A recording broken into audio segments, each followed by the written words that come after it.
ಹೇಳಿ, ಘೋರವಾದ ತಪಸ್ಸಿನಿಂದ ನನ್ನನ್ನು ಈ ರೀತಿ ಧ್ಯಾನಿಸಲು ಕಾರಣ ವೇದಗಳು ನನ್ನನ್ನು ಕರುಣಾಮಯಳೆಂದು ಹೊಗಳುತ್ತಿರುವುದಾದರೂ ಕಠಿಣಚಿತ್ತಾದ ನನಗೆ ನಿಮ್ಮ ಆಸನದವರು ತಿಳಿಯಲಿಲ್ಲ. ಹರಿಹರ ಬ್ರಹ್ಮನೇ, ಪರಬ್ರಹ್ಮ ಸ್ವರೂಪಿಣಿಯಾದ ನನ್ನನ್ನಿಷ್ಟು ಘೋರ ತಪಸ್ಸನ್ನು ಆಚರಿಸಲು ಕಾರಣವೇ?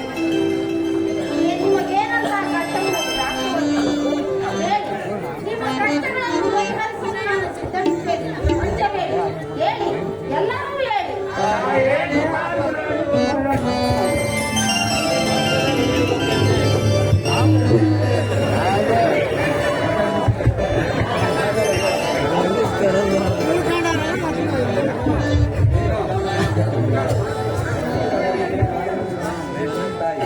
ಮನಸ್ಸಿನಲ್ಲಿ ನೆನೆಸಿದ ಮನುಷ್ಯದ ಆದಿಶಕ್ತಿ ಜಗತ್ ನಿವಾರಕನೇ ರತ್ನಾಭಿರಸುರನೆಂಬ ರಾಕ್ಷಸನ ಬ್ರಿಟಿಷರಲ್ಲಿ ಸಿಕ್ಕಿದ್ದ ಇಂದ್ರ ಬ್ರಹ್ಮ ಪರಮೇಶ್ವರ ಹುದ್ದೆಯನ್ನು ನೋಡದೆ ಆ ರುದ್ರಾಸನಗರಿಯಲ್ಲಿ ಈ ಅಸುರ ಸಮೂಹವನ್ನು ಕರೆದುಕೊಂಡು ಈ ಜಗದ್ಗಿರಿಗೆ ಬಂದು ಧ್ಯಾನ ತತ್ಪರರಾದರು.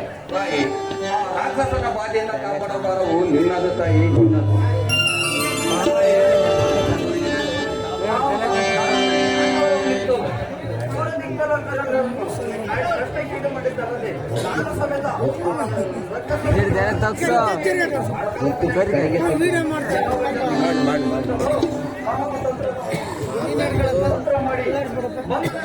ಬಿಡುಗಡೆ ಮಾಡಿ ನಿನ್ನನಿಗೆ ಕರೆತಂದಿರುವುದು ನಮ್ಮ ಎಲ್ಲರನ್ನು ಪರಿಹರಿಸುತ್ತಾರೆ.